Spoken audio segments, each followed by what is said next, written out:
Bonjour, bonjour Bandeko, le Sako. Le Sako, le temps n'est pas bon, mais comme d'hab, Fokobi Makaka. Marche matinale. Le pouvoir est dans la rue en RDC, numéro 6. Voilà, c'est le nouveau concept. Baninga Nangai Bandeko, Maman Batata Bandeko.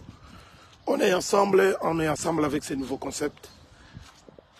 Il y a Edi Bolombo, greffier international, il y a Peuple Mokonzi, Peuple souverain.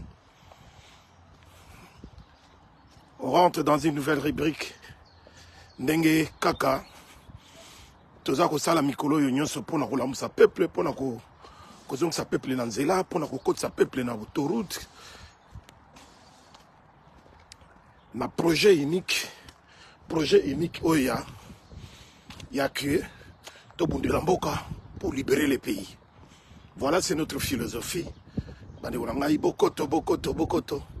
Il y a des Bolombo, on n'en aura pas pour longtemps parce que le temps n'est pas bon. Bamboula Mike Zagobeta.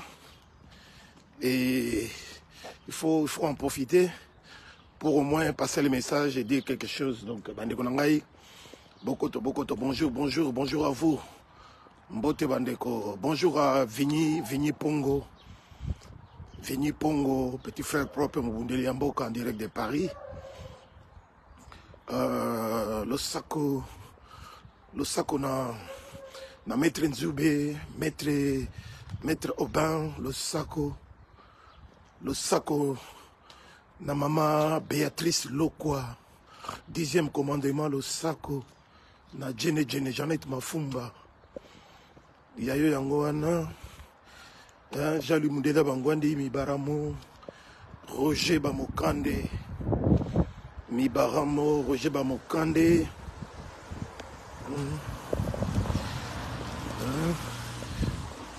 Le Sako na Ize Matumuna, le Sako na Papaton, le Sako na Buketu Wayambo et so, le Sako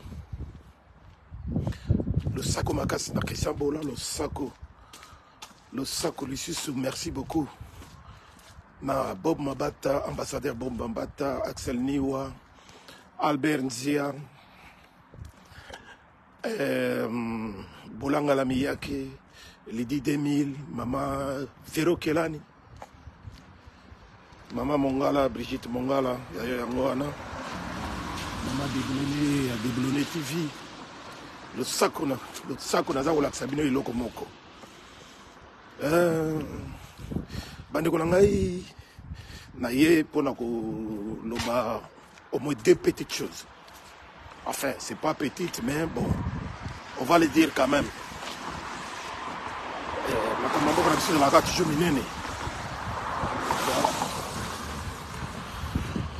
Comme d'hab, Bokoto Bandeko Nangai.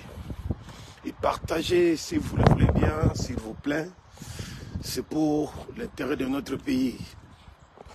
Voilà. Donc, Bandeko Nangai, tous à la bateau, en tout cas tous à la bateau. Hein? Tous à la bateau, tous à la rapine à rétroviseur. Pour nous koyer ba oye les kaki liboso, na o tous à la musiko, na o eza koya Bandeko Nangai. On est là pour peut-être éduquer certains. Dans un message de tous à couper ça. Tous à l'IPO peut-être aussi pour informer tout le monde. Tous à l'IPO pour nous mobiliser. Pour nous mobiliser, pour nous sensibiliser et puis pour nous interpeller. Bateau Bobenga soi-disant dirigeants Nabino et qui sont là juste pour l'argent, pour piller dans les caisses de l'État. Mais pour Nabino.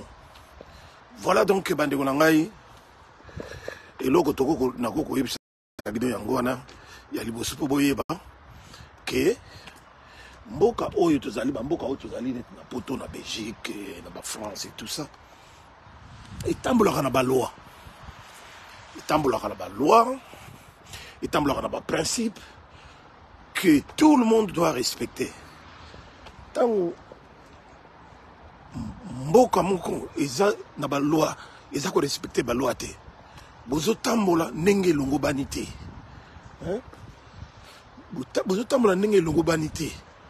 C'est que mboka wana n'est plus une république. N'est plus un État. Hein? Mboka wana n'est plus un État. Mboka oyo État des droits exaté. Et lokomoko exaté. Vous croyez vraiment que mboka wana pouvoir exaté, un pouvoir faible, hein? Un pouvoir tellement faible que, comme oui, c'est un pays. C'est un pays parce que là, il a des frontières, il y a des limites. Il y a des limites géographiques. Mais comme tel, il y a qu'un pays, mais ce n'est pas un État.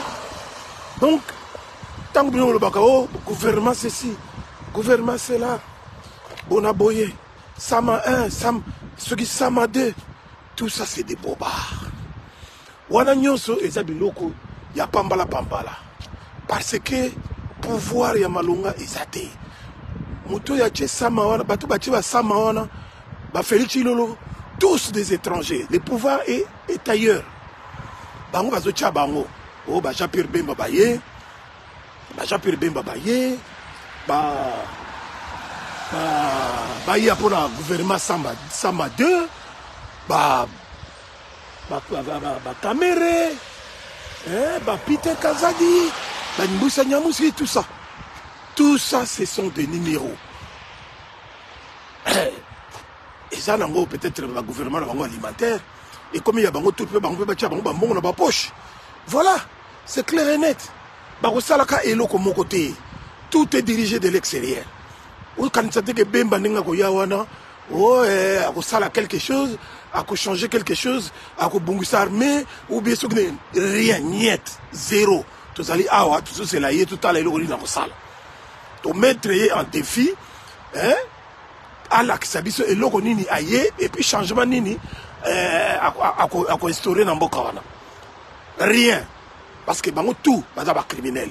Ce sont les oiseaux de même plumage.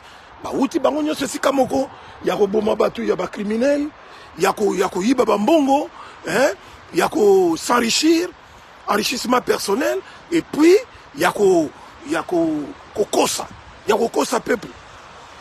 Et ça yako kosa peuple, y a pas autre chose, il y a pas autre chose. Donc bandeko nangai, elo kwa libuso na zolo bayango. Parce que to kamwe. Il y a une vidéo qui circule.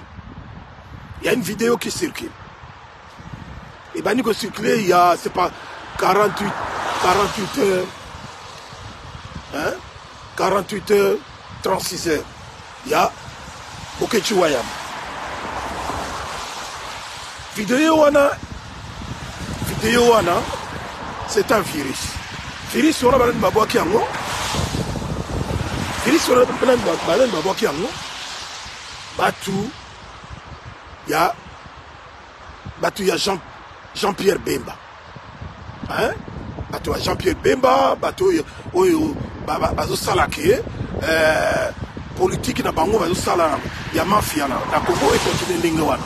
Donc il y a Jean-Pierre Bemba, en l'occurrence MLC, bango bato va financer que baza ko futa bato wana po basi pas faire circuler une vidéo wana pour dire que comme quoi que Wayambo, Lokola, à l'obéla qui Jean-Pierre Bemba, Mandenge Yamabe, alors,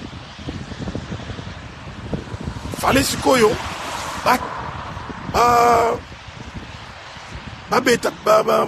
faire circuler vidéo wana, oyo, yakala, vidéo wana comme ça pour la deuxième fois.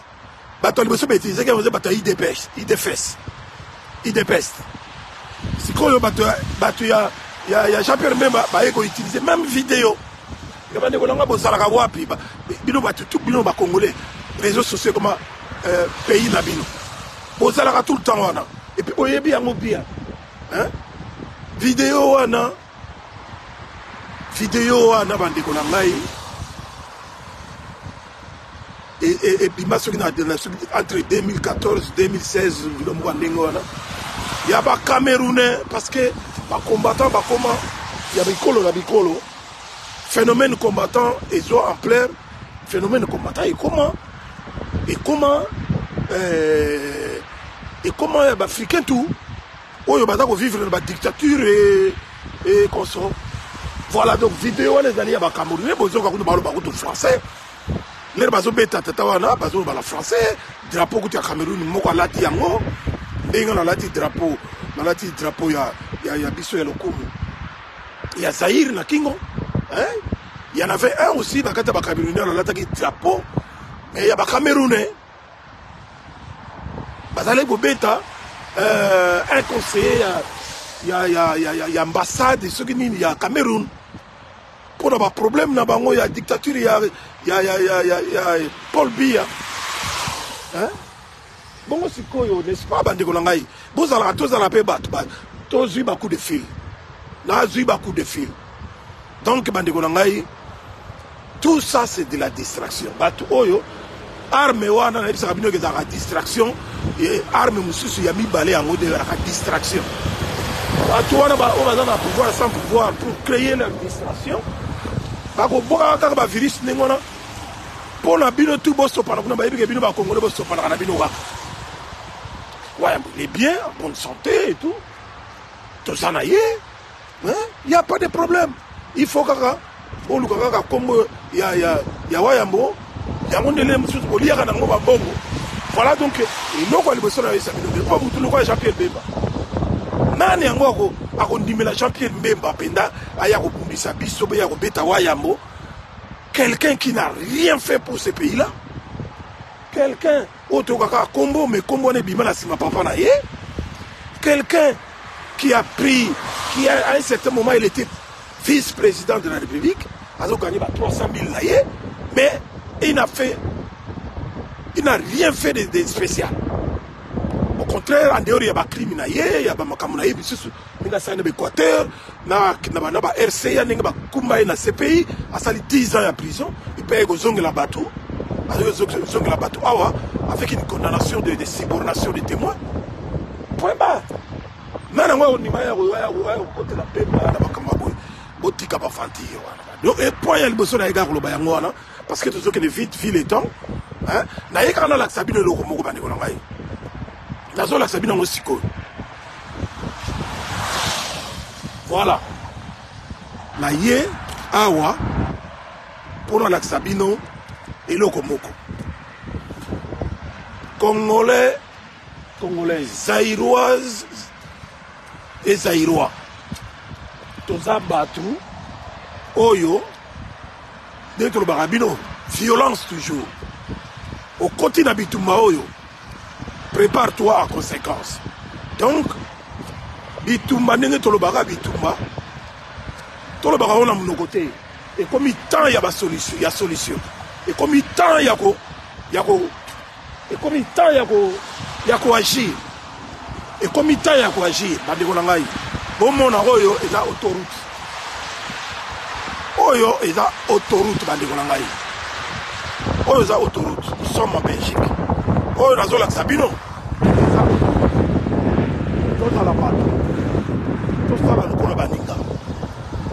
La violence n'est pas le monopole de quelqu'un ou d'un groupe de gens. La violence,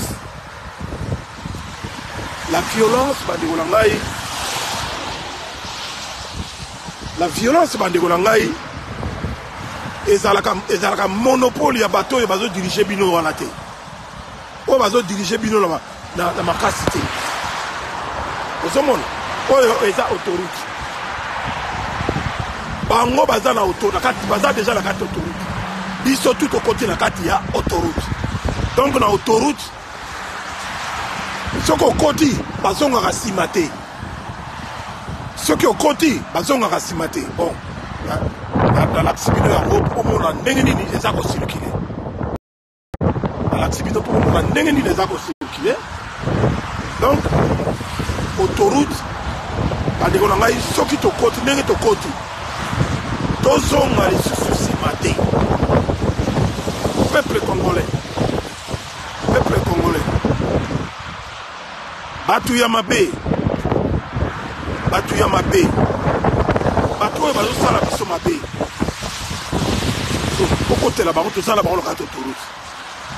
Donc, ceux qui te zongi sima, t'opèrent. Ceux qui ont zongi na sima, les voix, ils ont zéro la sima. Les voix, ils ont zéro la sima. Donc, on est censé d'avancer. Avancer, mais avec une solution.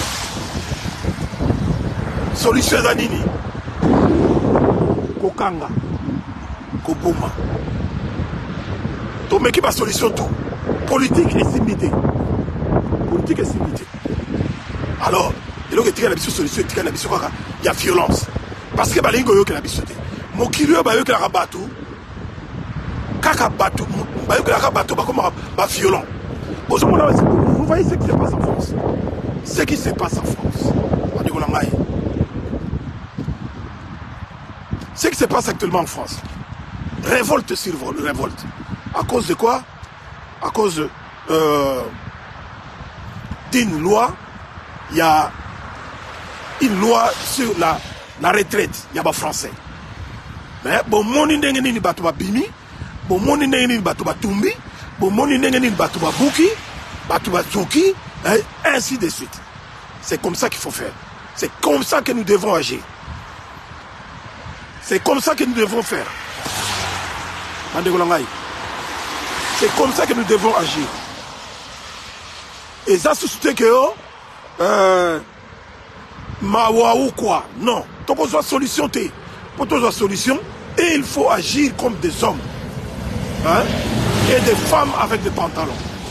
Donc, c'est comme ça qu'il faut agir.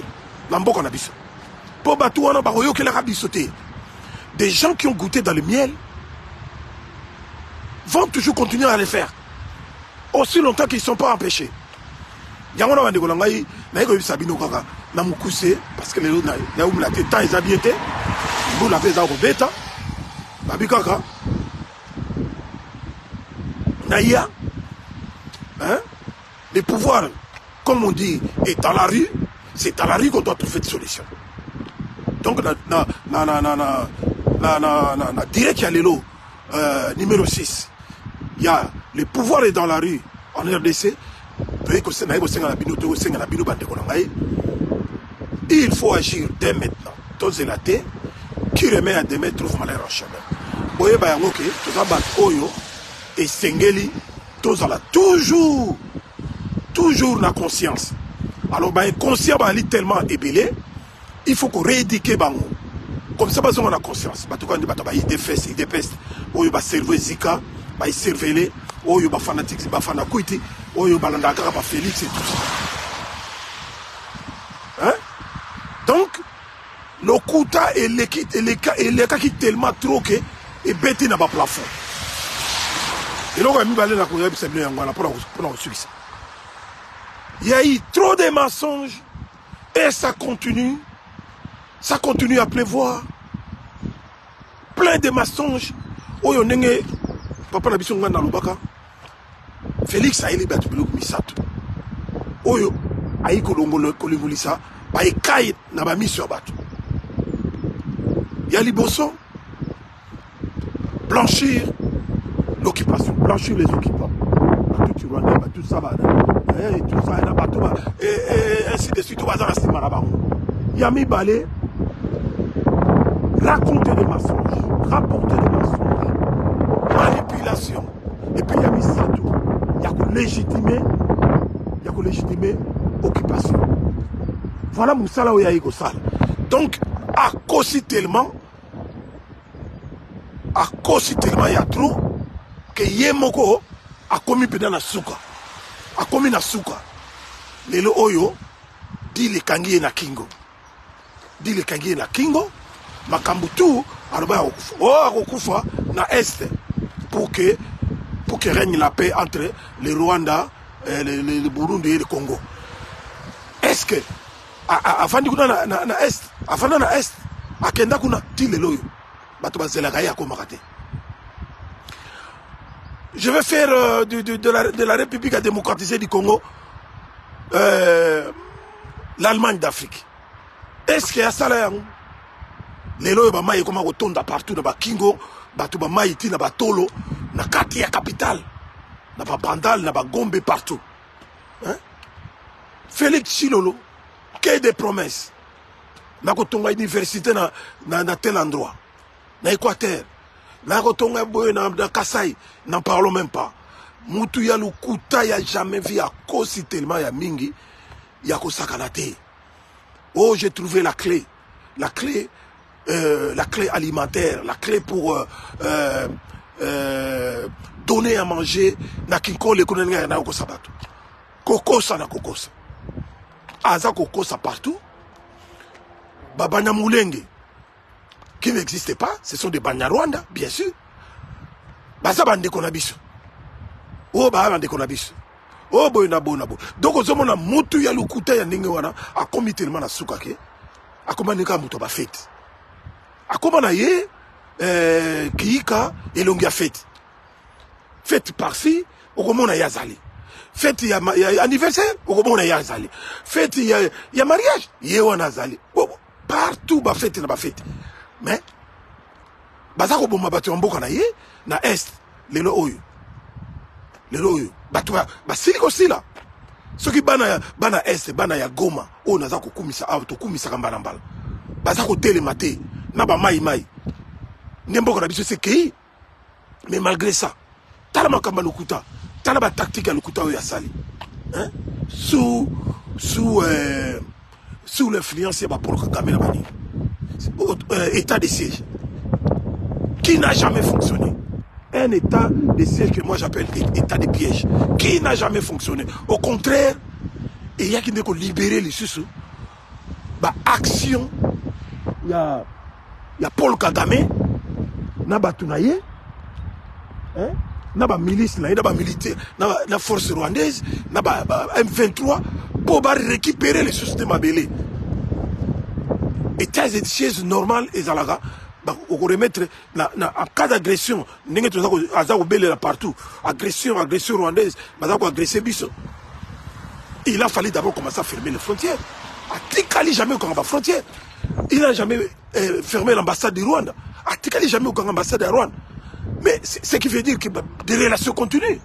Diplomatiques et consorts, ça continue. Qui les l'ambassade de Rwanda fonctionne. Mais vous trouvez ça normal.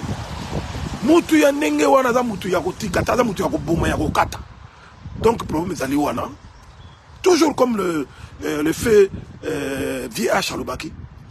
Et il faut l'arrêter immédiatement, le plaquer au sol. Il faut qu'on plaque dans ma belle.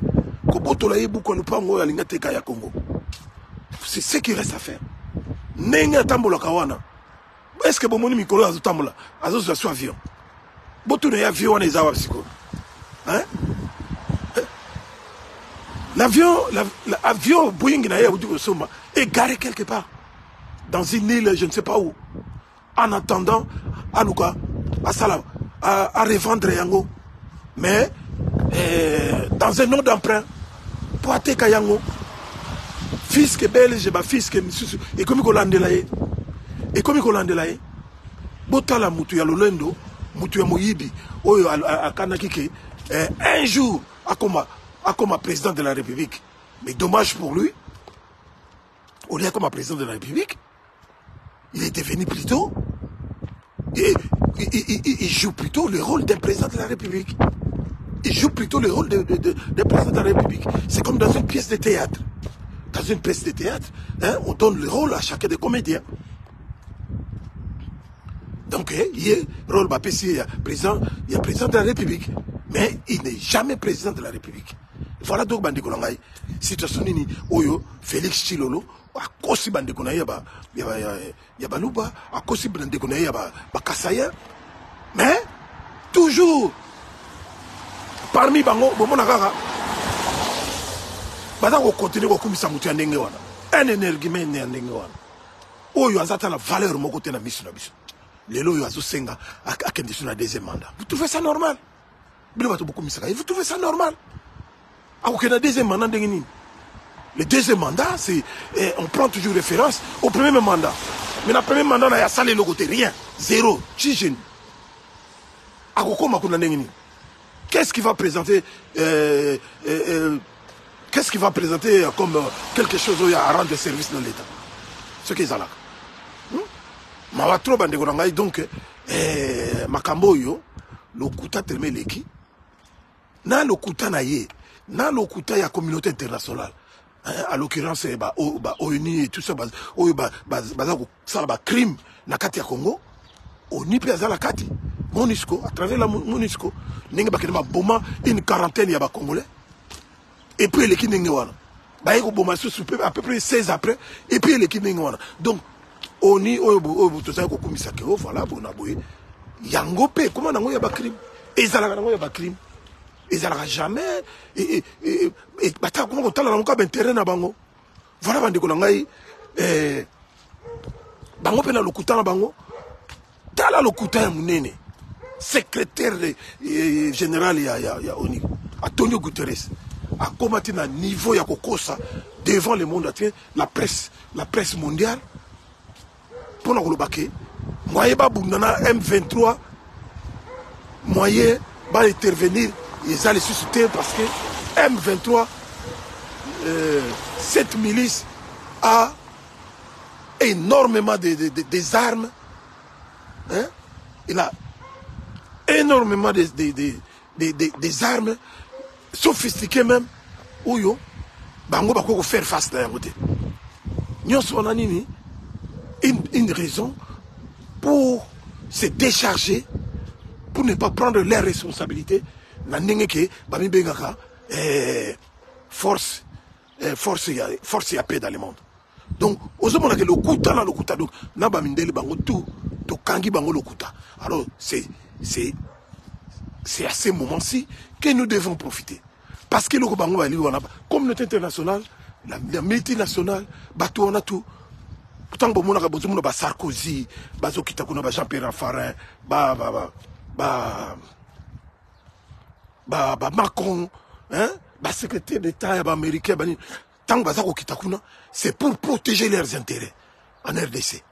Donc, et là, comme ils ne viennent pas pour les peuples congolais, ils viennent pour protéger, hein, pour calmer la situation, pour dire aux criminels qui dirigent la RDC de maintenir leur peuple hein, toujours en otage pour que ce peuple-là ne se rebelle pas. Bango intérêt na bango yango wana. Maintenir le peuple na kati il y a ignorance na bango hein, d'une manière ou d'une autre. Pour le peuple wana à se révolter. C'est ça leur problème, c'est ce qui fait qui leur fait déplacer. Mais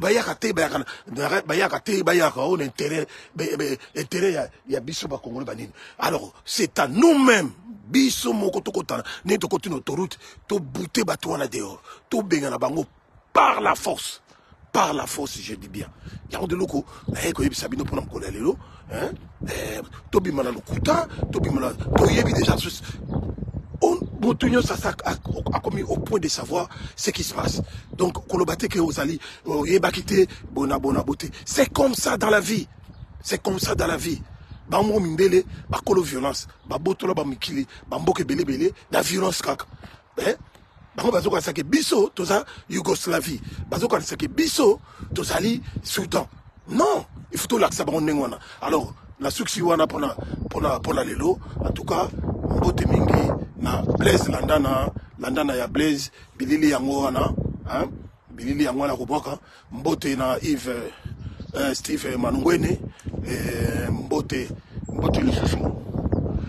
lisusu na Clément Likele Fison Kamba hein Magi Mabiala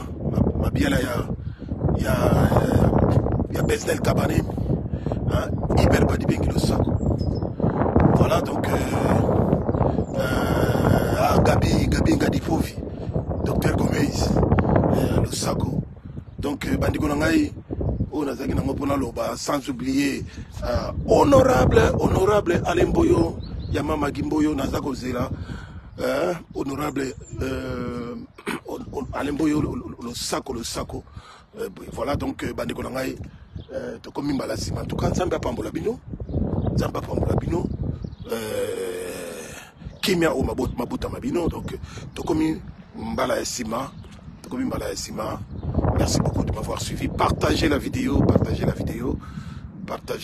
s'il vous plaît. Le Sakona, maman Esther de la Grâce, le Sako Esther de la Grâce. Et voilà quoi, donc Nasukiwana pour l'alelo, j'allais vous dire à Bangwani. Et Ongwana, merci beaucoup. Badjoko Pierre, le Sako. Voilà, donc, Tokomi Balasima. Merci beaucoup, ciao. Partagez la vidéo. Merci beaucoup, ciao.